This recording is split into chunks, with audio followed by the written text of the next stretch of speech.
ओम श्री गणेशाय नमः। अथ श्री विष्णु द्वादशाक्षर स्तोत्रम् अथ ध्यानम्। वंदे चिन्मात्रमेकाक्षरमजममरं पूर्णमानन्दमात्रम्। वंदे सद्ब्रह्मरूपं हरविधिबुधैर्ध्यायमानं सुपूज्यम्। वंदे सदमन्त्रबीजं ऋषिगणनिकरैः स्तूयमानं च दिव्यम्। वंदे संसारसारं सकलगुणनिधिं वासुदेवं वरेण्यम्। द्वादशाक्षरमन्त्रस्य ऋषिः प्रजापतिः स्मृतः, देवता वासुदेवश्च गायत्री छन्द उच्यते। ध्रुवो बीजं च हृच्छक्तिर्भुक्तिमुक्तोश्च प्राप्तये, कृत्वैवं विनियोगं च प्राणायामं चरेत्ततः। पूरके षोडशावृत्त्या कुम्भके द्वादश स्मृतः, रेचके तु दशावृत्त्या प्राणायामविधिं चरेत्। नासाग्रे लोचनं कृत्वा मध्ये हृदकमले स्थितं, ध्यायेन्नारायणं देवं व्यापकं ब्रह्मरूपिणं। शङ्खचक्रगदापद्मधरं नीलं चतुर्भुजं, पीताम्बरधरं देवं विष्णुं कमललोचनं।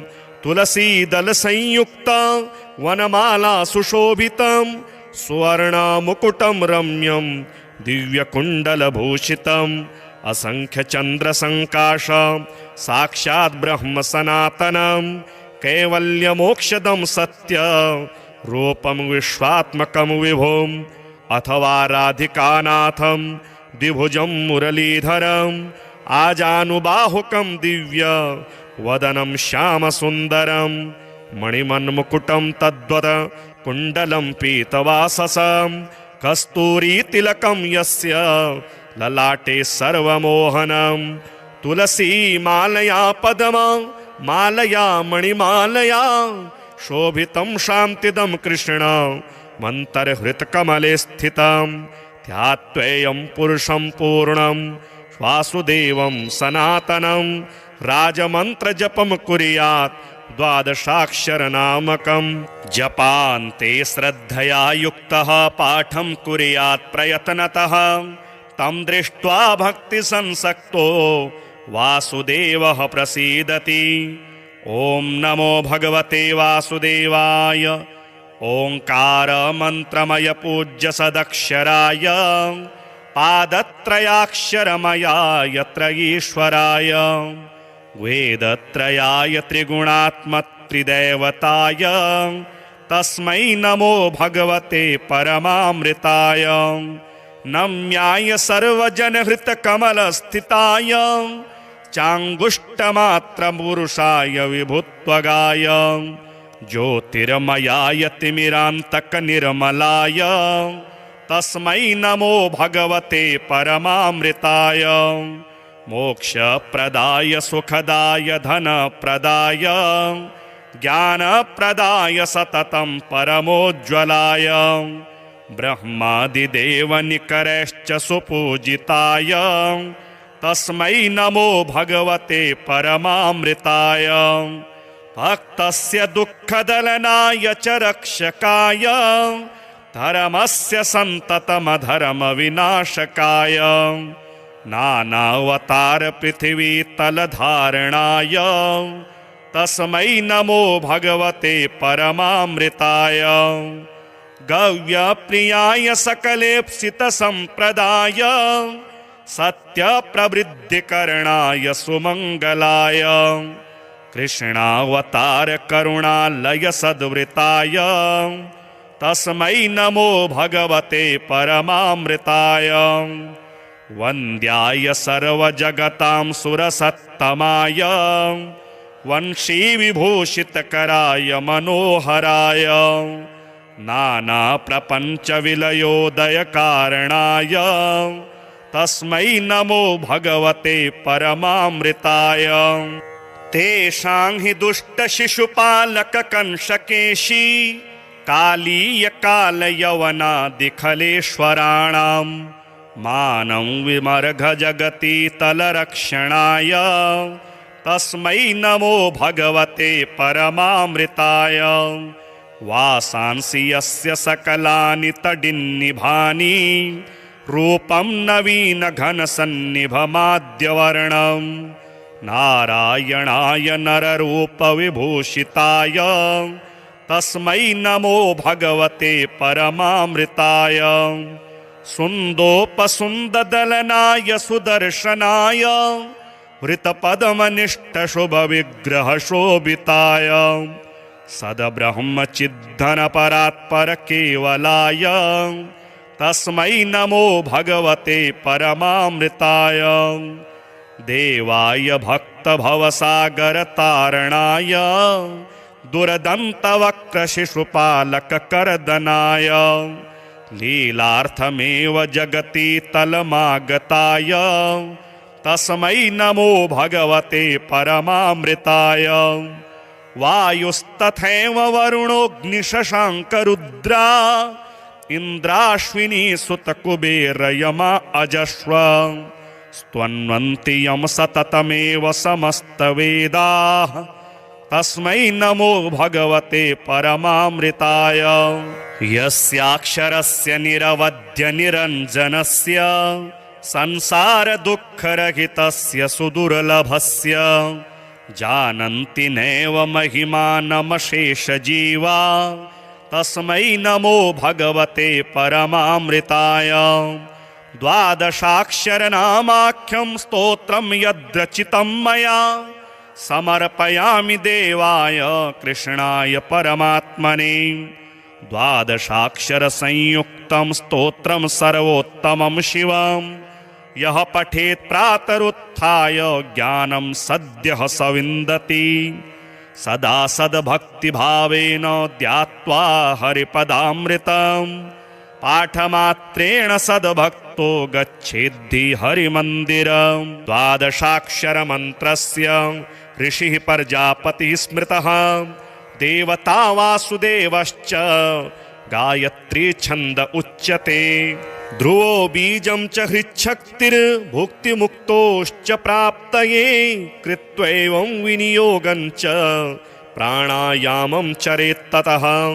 पूरके षोडशावृत्त्या कुम्भके द्वादश स्मृतः रेचके तु दशावृत्त्या प्राणायामविधिं चरेत् नासाग्रे लोचनं कृत्वा मध्ये हृदकमले स्थितं ध्यायेन्नारायणं देवं व्यापकं ब्रह्मरूपिणं शङ्खचक्रगदापद्मधरं नीलं चतुर्भुजं पीताम्बरधरं देवं विष्णुं कमललोचनं तुलसीदलसंयुक्तं वनमाला सुशोभितं सुवर्णमुकुटं रम्यं दिव्यकुण्डलभूषितम् असंख्यचन्द्रसङ्काशं साक्षात् ब्रह्म सनातनं कैवल्यमोक्षदं सत्य रूपं विश्वात्मकं विभुम् अथवा राधिकानाथं द्विभुजं मुरलीधरम् आजानुबाहुकं दिव्य वदनं श्यामसुन्दरं मणिमन्मुकुटं तद्वत् कुण्डलं पीतवाससं कस्तूरीतिलकं यस्य ललाटे सर्वमोहनं तुलसी मालया पद्मा मालया मणिमालया शोभितं शान्तिदं कृष्ण मन्तर्हृत्कमले स्थितं ध्यात्वेयं पुरुषं पूर्णं वासुदेवं सनातनं राजमन्त्रजपं कुर्यात् द्वादशाक्षरनामकं जपान्ते श्रद्धया युक्तः पाठं कुर्यात् प्रयत्नतः तं दृष्ट्वा भक्तिसंसक्तो वासुदेवः प्रसीदति। ॐ नमो भगवते वासुदेवाय। ओंकार मंत्रमय पूज्य सदक्षराय पादत्रयाक्षरमयाय त्रयीश्वराय वेदत्रयाय त्रिगुणात्मत्रिदेवताय तस्मै नमो भगवते परमामृताय। नम्याय सर्वजनहृतकमलस्थिताय चाङ्गुष्टमात्रपुरुषाय विभुत्वगाय ज्योतिर्मयाय तिमिरान्तकनिर्मलाय तस्मै नमो भगवते परमामृताय मोक्षप्रदाय सुखदाय धनप्रदाय ज्ञानप्रदाय सततं परमोज्ज्वलाय ब्रह्मादिदेवनिकरैश्च सुपूजिताय तस्मै नमो भगवते परमामृताय भक्तस्य दुःखदलनाय च रक्षकाय धर्मस्य सन्ततमधर्मविनाशकाय नानावतार पृथिवीतलधारणाय तस्मै नमो भगवते परमामृताय गव्यप्रियाय सकलेप्सितसम्प्रदाय सत्यप्रवृद्धिकरणाय सुमङ्गलाय कृष्णावतार करुणालय सद्वृताय तस्मै नमो भगवते परमामृताय वन्द्याय सर्वजगतां सुरसत्तमाय वंशीविभूषितकराय मनोहराय नानाप्रपञ्चविलयोदयकारणाय तस्मै नमो भगवते परमामृताय तेषां हि दुष्टशिशुपालककंशकेशी कालीयकालयवनादिखलेश्वराणां मानं विमर्घजगतीतलरक्षणाय तस्मै नमो भगवते परमामृताय वासांसि यस्य सकलानि तडिन्निभानि रूपं नवीनघनसन्निभमाद्यवर्णं नारायणाय नररूपविभूषिताय तस्मै नमो भगवते परमामृताय सुन्दोपसुन्ददलनाय सुदर्शनाय वृतपदमनिष्टशुभविग्रहशोभिताय सद्ब्रह्मचिद्धनपरात्परकेवलाय तस्मै नमो भगवते परमामृताय देवाय भक्तभवसागरतारणाय दुर्दन्तवक्रशिशुपालककर्दनाय लीलार्थमेव जगति तलमागताय तस्मै नमो भगवते परमामृताय वायुस्तथैव वरुणोऽग्निशशाङ्करुद्रा इन्द्राश्विनी सुतकुबेरयमा अजस्व स्तन्वन्ति यं सततमेव समस्तवेदाः तस्मै नमो भगवते परमामृताय यस्याक्षरस्य निरवध्यनिरञ्जनस्य संसारदुःखरहितस्य सुदुर्लभस्य जानन्ति नैव महिमानमशेषजीवा तस्मै नमो भगवते परमामृताय द्वादशाक्षरनामाख्यं स्तोत्रं यद्रचितं मया समर्पयामि देवाय कृष्णाय परमात्मने द्वादशाक्षरसंयुक्तं स्तोत्रं सर्वोत्तमं शिवं यः पठेत् प्रातरुत्थाय ज्ञानं सद्यः स विन्दति सदा सद्भक्तिभावेन ध्यात्वा हरिपदामृतं पाठमात्रेण सद्भक्तो गच्छेद्धि हरिमन्दिरं द्वादशाक्षरमन्त्रस्य ऋषिः प्रजापतिः स्मृतः देवता वासुदेवश्च गायत्री छन्द उच्यते ध्रुवो बीजं च हृच्छक्तिर्भुक्तिमुक्तोश्च प्राप्तये कृत्वैवं विनियोगं च प्राणायामं चरेत्ततः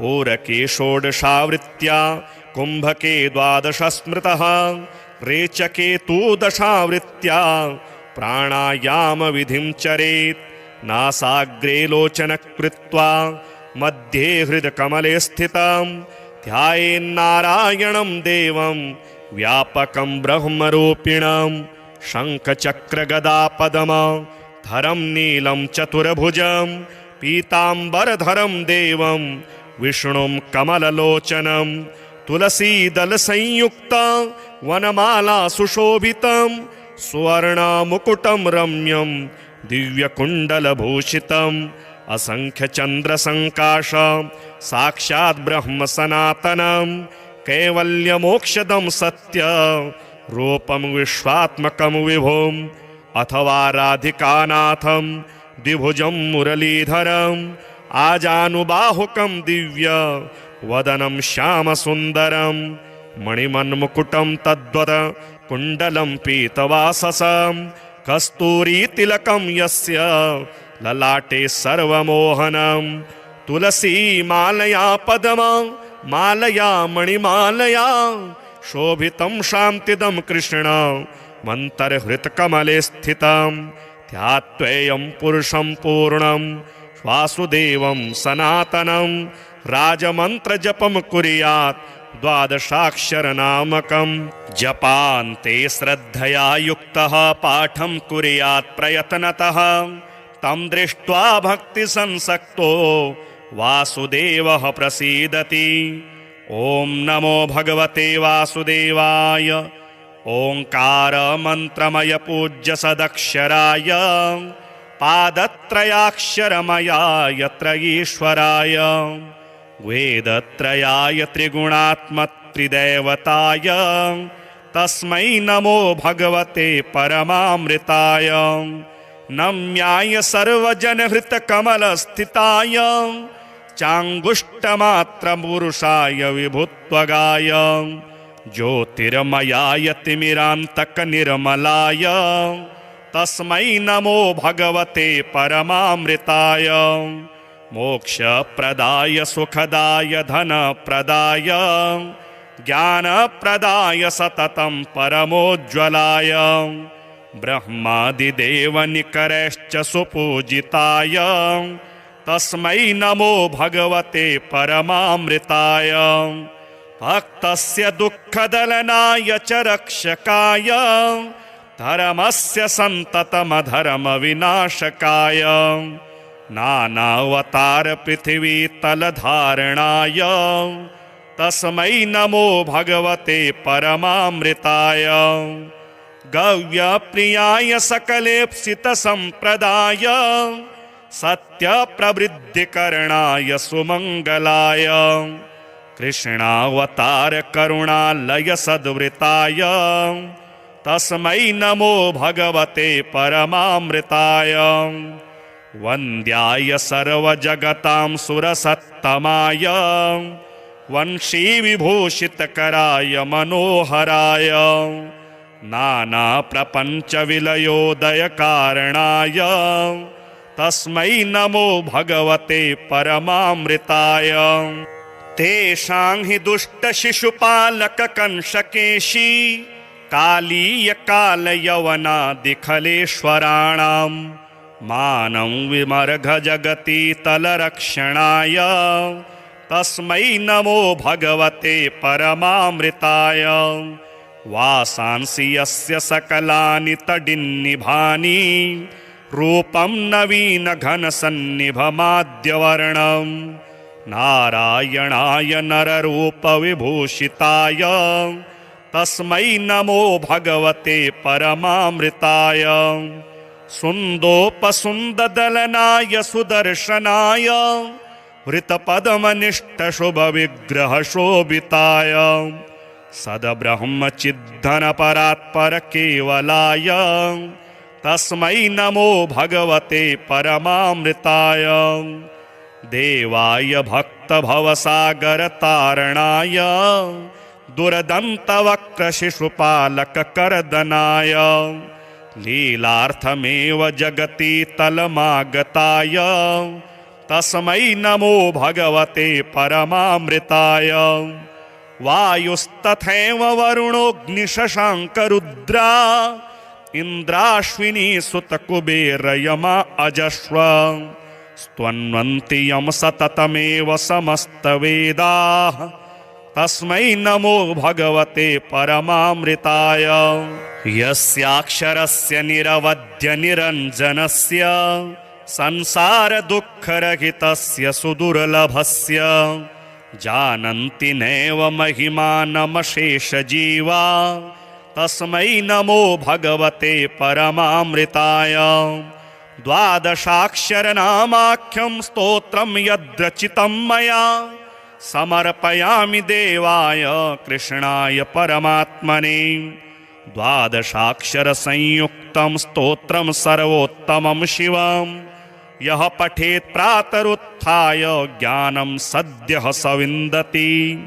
सदा सद्भक्तिभावेन ध्यात्वा हरिपदामृतं पाठमात्रेण सद्भक्तो गच्छेद्धि हरिमन्दिरं। द्वादशाक्षरमन्त्रस्य ऋषिः प्रजापतिः स्मृतः देवता वासुदेवश्च गायत्री छन्द उच्यते। ध्रुवो बीजं च हृच्छक्तिर्भुक्तिमुक्तोश्च प्राप्तये कृत्वैवं विनियोगं च प्राणायामं चरेत्ततः। पूरके षोडशावृत्त्या कुम्भके द्वादश स्मृतः रेचके तु दशावृत्त्या प्राणायामविधिं चरेत्। नासाग्रे लोचनं कृत्वा मध्ये हृदकमले स्थितं ध्यायेन्नारायणं देवं व्यापकं ब्रह्मरूपिणं। शङ्खचक्रगदापद्मधरं नीलं चतुर्भुजं पीताम्बरधरं देवं विष्णुं कमललोचनं। तुलसीदलसंयुक्तं वनमाला सुशोभितं सुवर्णमुकुटं रम्यं दिव्यकुण्डलभूषितम्। असंख्यचन्द्रसङ्काशं साक्षात् ब्रह्म सनातनं कैवल्यमोक्षदं सत्य रूपं विश्वात्मकं विभुम्। अथवा राधिकानाथं द्विभुजं मुरलीधरम् आजानुबाहुकं दिव्य वदनं श्यामसुन्दरं। मणिमन्मुकुटं तद्वत् कुण्डलं पीतवाससं कस्तूरीतिलकं यस्य ललाटे सर्वमोहनं।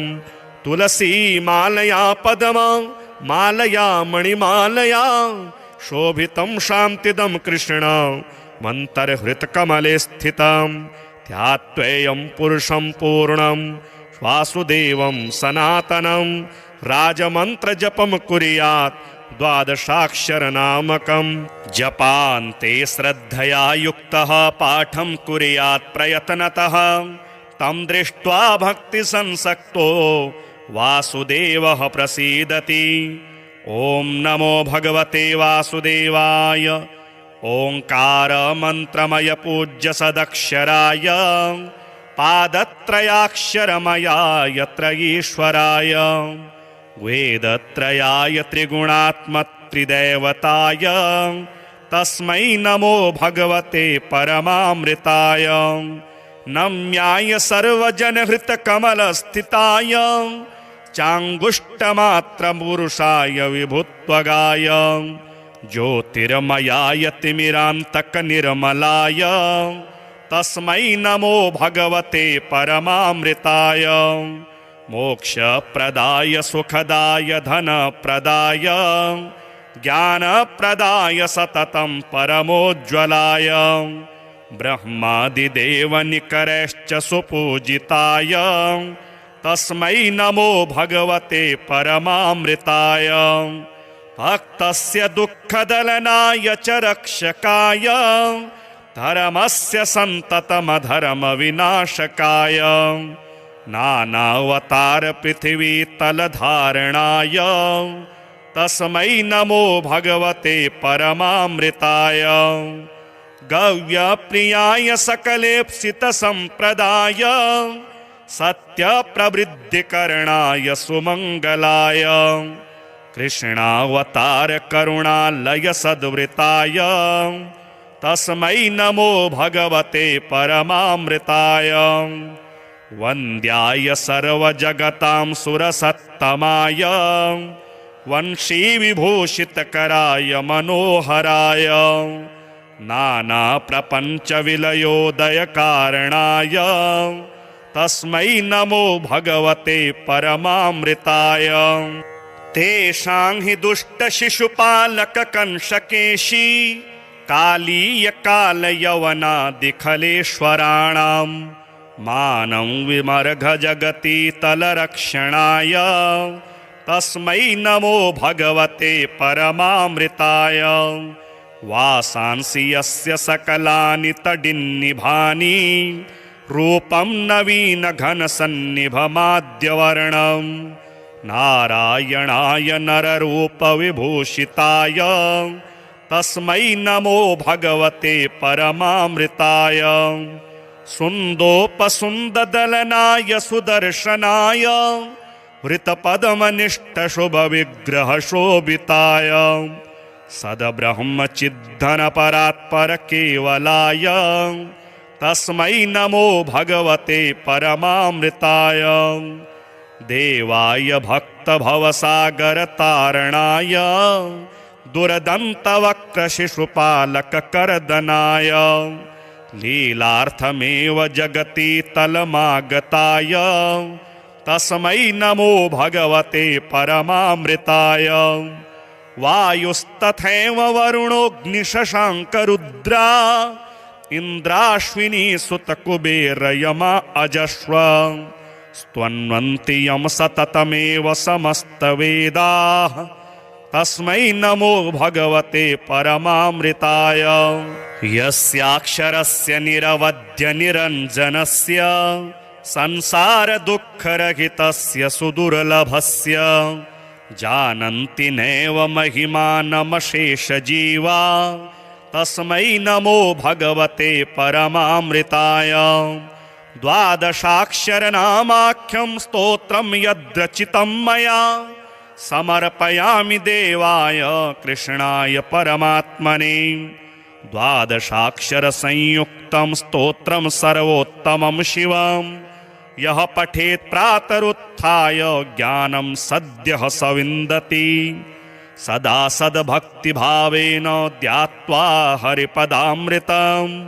पाठमात्रेण सद्भक्तो गच्छेद्धि हरिमन्दिरं द्वादशाक्षरमन्त्रस्य ऋषिः प्रजापतिः स्मृतः देवता वासुदेवश्च गायत्री छन्द उच्यते ध्रुवो बीजं च हृच्छक्तिर्भुक्तिमुक्तोश्च प्राप्तये कृत्वैवं विनियोगं च प्राणायामं चरेत्ततः पूरके षोडशावृत्त्या कुम्भके द्वादश स्मृतः रेचके तु दशावृत्त्या प्राणायामविधिं चरेत् नासाग्रे लोचनं कृत्वा मध्ये हृदकमले स्थितं ध्यायेन्नारायणं देवं व्यापकं ब्रह्मरूपिणं शङ्खचक्रगदापद्मधरं नीलं चतुर्भुजं पीताम्बरधरं देवं विष्णुं कमललोचनं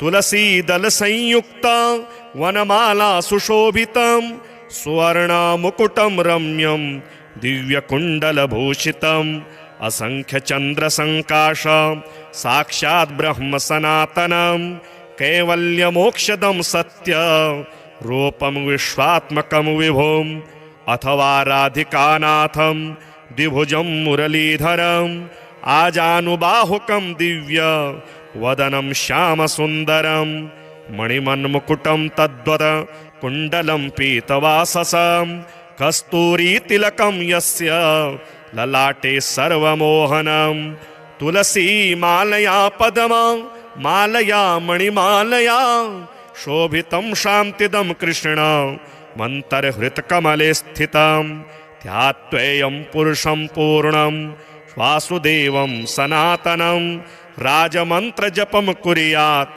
द्वादशाक्षरनामकं जपान्ते श्रद्धया युक्तः पाठं कुर्यात् प्रयत्नतः तं दृष्ट्वा भक्तिसंसक्तो वासुदेवः प्रसीदति ॐ नमो भगवते वासुदेवाय ओंकारमन्त्रमय पूज्य सदक्षराय पादत्रयाक्षरमयाय त्रयीश्वराय वेदत्रयाय त्रिगुणात्मत्रिदेवताय तस्मै नमो भगवते परमामृताय नम्याय सर्वजनहृतकमलस्थिताय चाङ्गुष्टमात्रपुरुषाय विभुत्वगाय ज्योतिर्मयाय तिमिरान्तकनिर्मलाय तस्मै नमो भगवते परमामृताय मोक्षप्रदाय सुखदाय धनप्रदाय ज्ञानप्रदाय सततं परमोज्ज्वलाय ब्रह्मादिदेवनिकरैश्च सुपूजिताय तस्मै नमो भगवते परमामृताय भक्तस्य दुःखदलनाय च रक्षकाय धर्मस्य सन्ततमधर्मविनाशकाय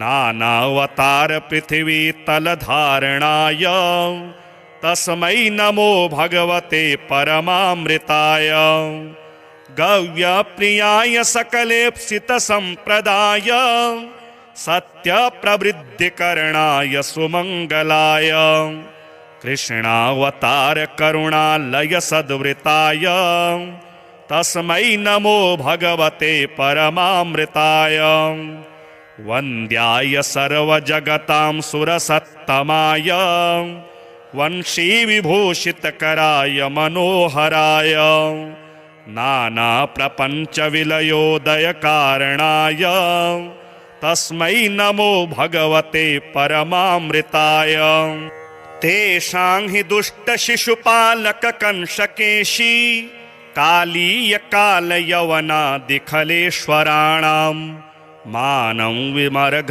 जगति तलरक्षणाय तस्मै नमो भगवते परमामृताय वासांसि यस्य सकलानि तडिन्निभानि रूपं नवीनघनसन्निभमाद्यवर्णं नारायणाय नररूपविभूषिताय तस्मै नमो भगवते परमामृताय सुन्दोपसुन्ददलनाय सुदर्शनाय वृतपदमनिष्टशुभविग्रहशोभिताय सद्ब्रह्मचिद्धनपरात्परकेवलाय तस्मै नमो भगवते परमामृताय देवाय भक्तभवसागरतारणाय दुर्दन्तवक्रशिशुपालककर्दनाय लीलार्थमेव जगति तलमागताय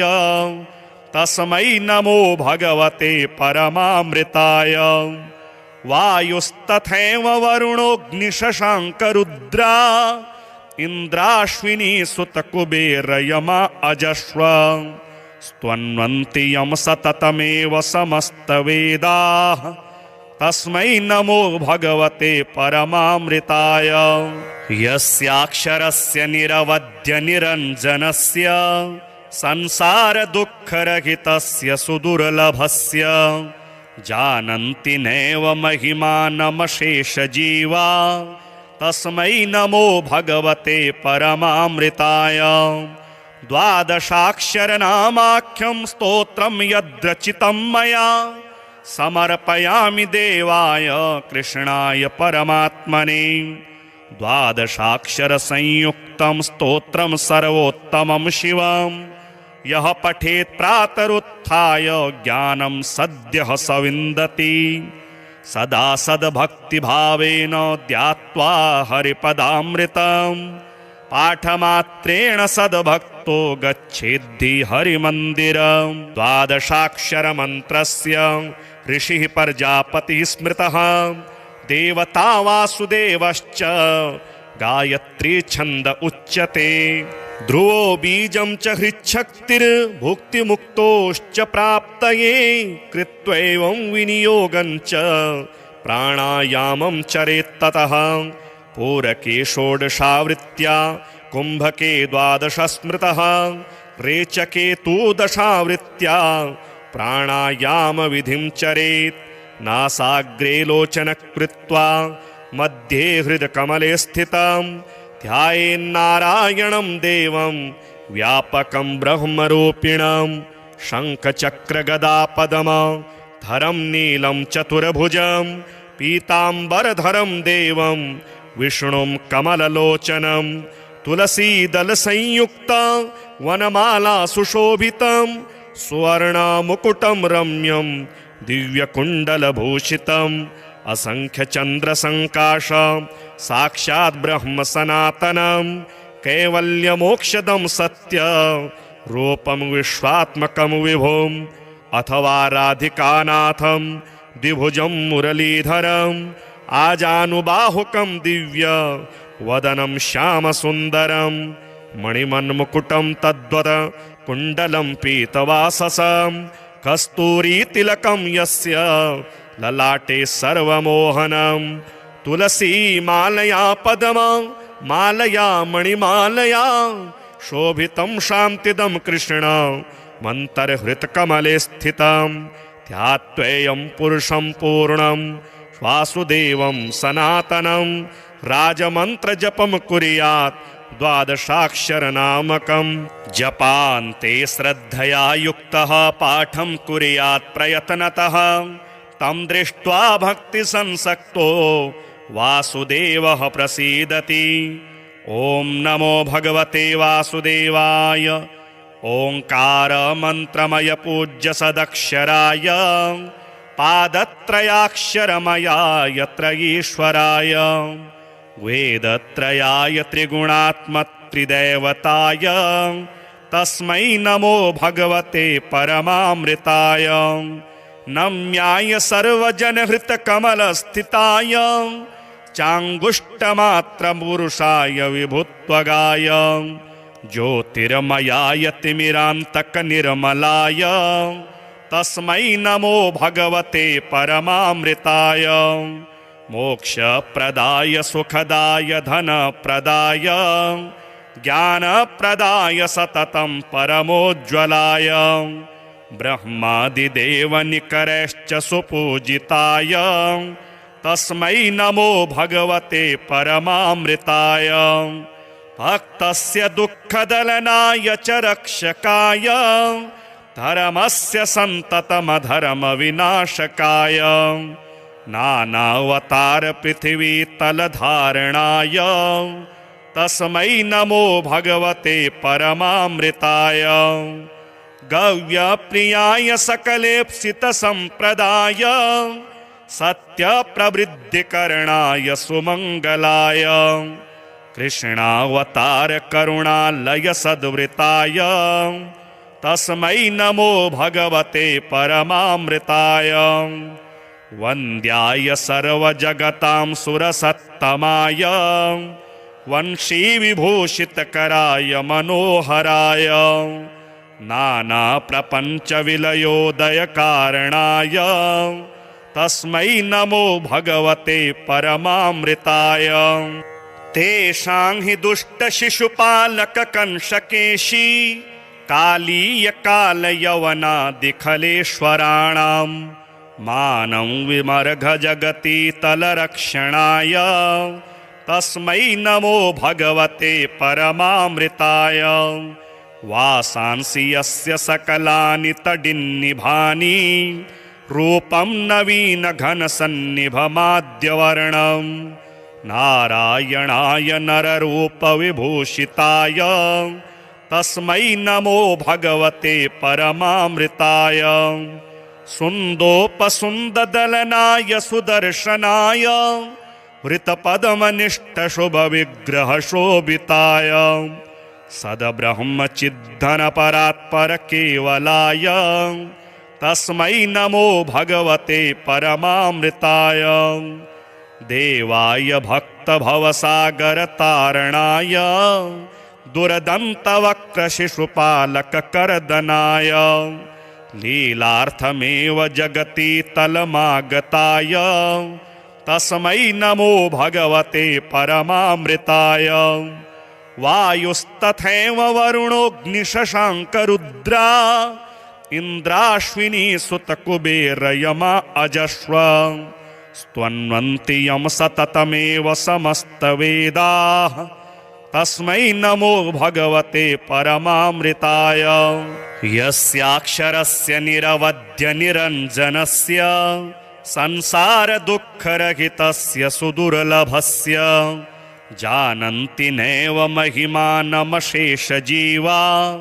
तस्मै नमो भगवते परमामृताय द्वादशाक्षरनामाख्यं स्तोत्रं यद्रचितं मया समर्पयामि देवाय कृष्णाय परमात्मने द्वादशाक्षरसंयुक्तं स्तोत्रं सर्वोत्तमं शिवं यः पठेत् प्रातरुत्थाय ज्ञानं सद्यः स विन्दति सदा सद्भक्तिभावेन ध्यात्वा हरिपदामृतं पाठमात्रेण सद्भक्तो गच्छेद्धि हरिमन्दिरं। द्वादशाक्षरमन्त्रस्य ऋषिः प्रजापतिः स्मृतः देवता वासुदेवश्च गायत्री छन्द उच्यते।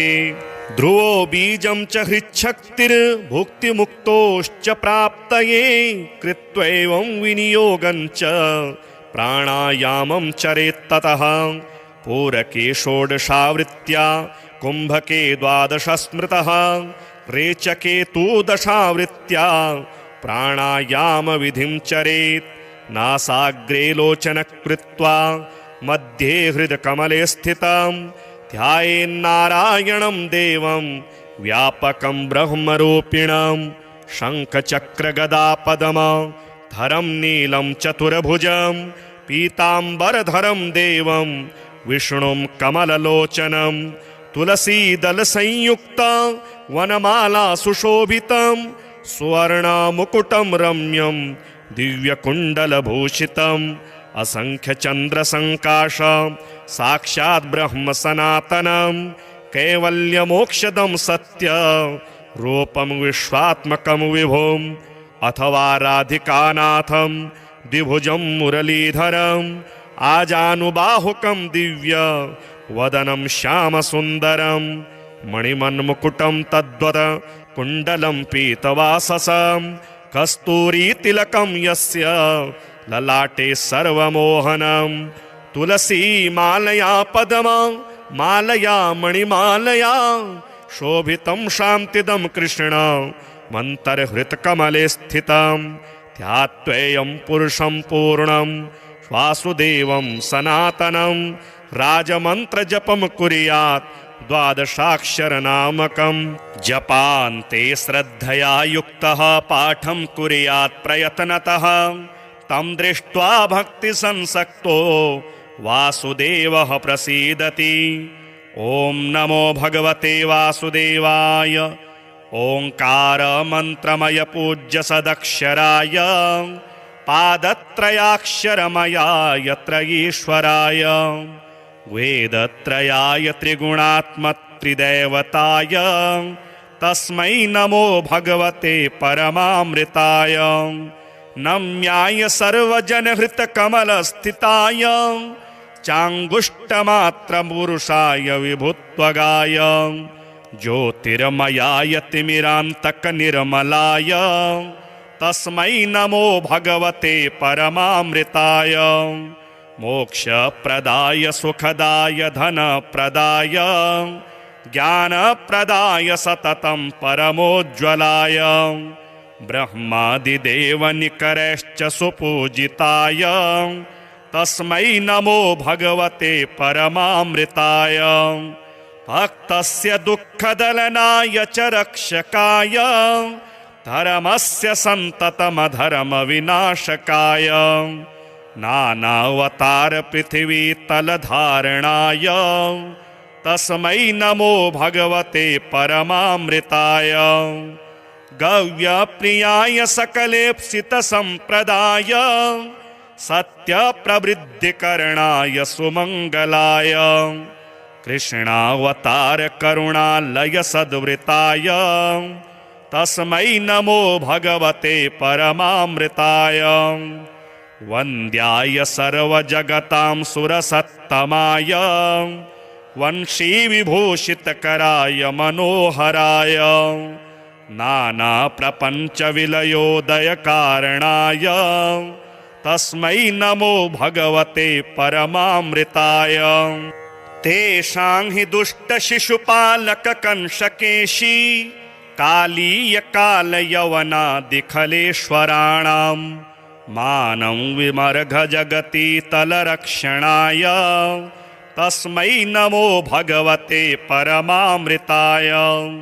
वासांसि यस्य सकलानि तडिन्निभानि रूपं नवीनघनसन्निभमाद्यवर्णं नारायणाय नररूपविभूषिताय तस्मै नमो भगवते परमामृताय सुन्दोपसुन्ददलनाय सुदर्शनाय वृतपदमनिष्टशुभविग्रहशोभिताय सद्ब्रह्मचिद्धनपरात्परकेवलाय तस्मै नमो भगवते परमामृताय देवाय भक्तभवसागरतारणाय दुर्दन्तवक्रशिशुपालककर्दनाय लीलार्थमेव जगति तलमागताय तस्मै नमो भगवते परमामृताय वायुस्तथैव वरुणोऽग्निशशाङ्करुद्रा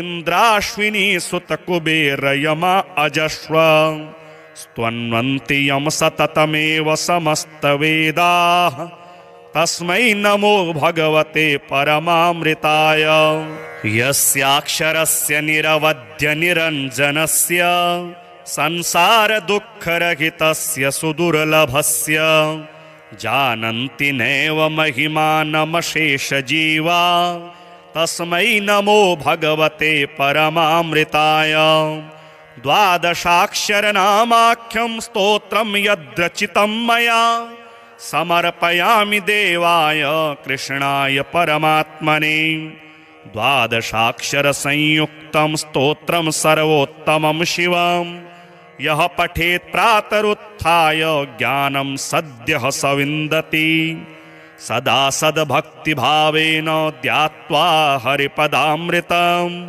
पाठमात्रेण सद्भक्तो गच्छेद्धि हरिमन्दिरं द्वादशाक्षरमन्त्रस्य ऋषिः प्रजापतिः स्मृतः देवता वासुदेवश्च गायत्री छन्द उच्यते ध्रुवो बीजं च हृच्छक्तिर्भुक्तिमुक्तोश्च प्राप्तये कृत्वैवं विनियोगं च प्राणायामं चरेत्ततः पूरके षोडशावृत्त्या कुम्भके द्वादश स्मृतः रेचके तु दशावृत्त्या प्राणायामविधिं चरेत् नासाग्रे लोचनं कृत्वा मध्ये हृदकमले स्थितं ध्यायेन्नारायणं देवं व्यापकं ब्रह्मरूपिणं शङ्खचक्रगदापद्मधरं नीलं चतुर्भुजं पीताम्बरधरं देवं विष्णुं कमललोचनं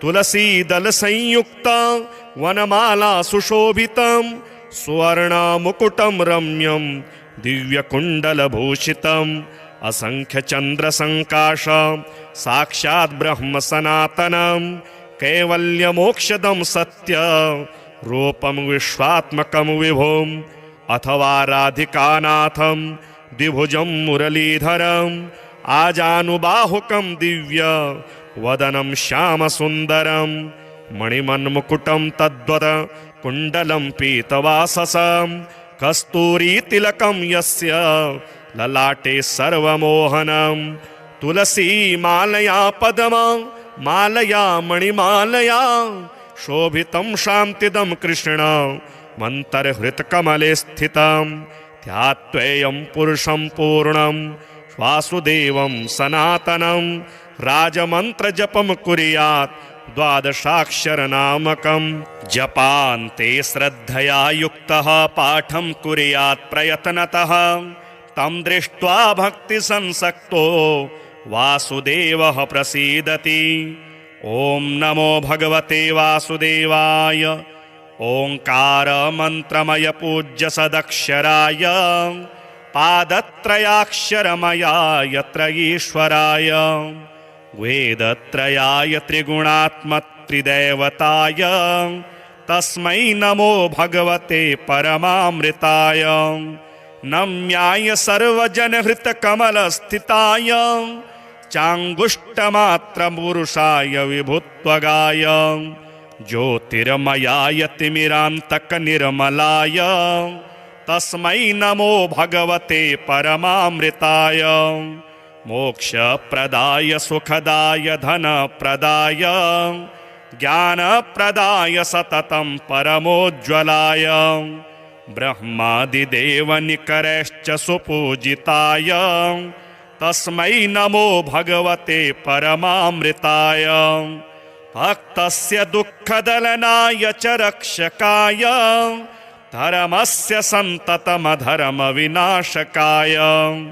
नानावतार पृथिवीतलधारणाय तस्मै नमो भगवते परमामृताय गव्यप्रियाय सकलेप्सितसम्प्रदाय सत्यप्रवृद्धिकरणाय सुमङ्गलाय कृष्णावतार करुणालय सद्वृताय तस्मै नमो भगवते परमामृताय वन्द्याय सर्वजगतां सुरसत्तमाय वंशीविभूषितकराय मनोहराय नानाप्रपञ्चविलयोदयकारणाय तस्मै नमो भगवते परमामृताय तेषां हि दुष्टशिशुपालककंशकेशी कालीयकालयवनादिखलेश्वराणां मानं विमर्घ जगति तलरक्षणाय तस्मै नमो भगवते परमामृताय वासांसि यस्य सकलानि तडिन्निभानि रूपं नवीनघनसन्निभमाद्यवर्णं नारायणाय नररूपविभूषिताय तस्मै नमो भगवते परमामृताय सुन्दोपसुन्ददलनाय सुदर्शनाय वृतपद्मनिष्ठशुभविग्रहशोभिताय सद्ब्रह्मचिद्धनपरात्परकेवलाय तस्मै नमो भगवते परमामृताय देवाय भक्तभवसागरतारणाय दुर्दन्तवक्रशिशुपालककर्दनाय लीलार्थमेव जगति तलमागताय तस्मै नमो भगवते परमामृताय वायुस्तथैव वरुणोऽग्निशशाङ्करुद्रा इन्द्राश्विनी सुतकुबेरयमा अजस्व स्तन्वन्ति यं सततमेव समस्तवेदाः तस्मै नमो भगवते परमामृताय यस्याक्षरस्य निरवध्य निरञ्जनस्य संसारदुःखरहितस्य सुदुर्लभस्य जानन्ति नैव महिमानमशेषजीवा तस्मै नमो भगवते परमामृताय द्वादशाक्षरनामाख्यं स्तोत्रं यद्रचितं मया समर्पयामि देवाय कृष्णाय परमात्मने द्वादशाक्षरसंयुक्तं स्तोत्रं सर्वोत्तमं शिवं यः पठेत् प्रातरुत्थाय ज्ञानं सद्यः स विन्दति सदा सद्भक्तिभावेन ध्यात्वा हरिपदामृतं पाठमात्रेण सद्भक्तो गच्छेद्धि हरिमन्दिरम्।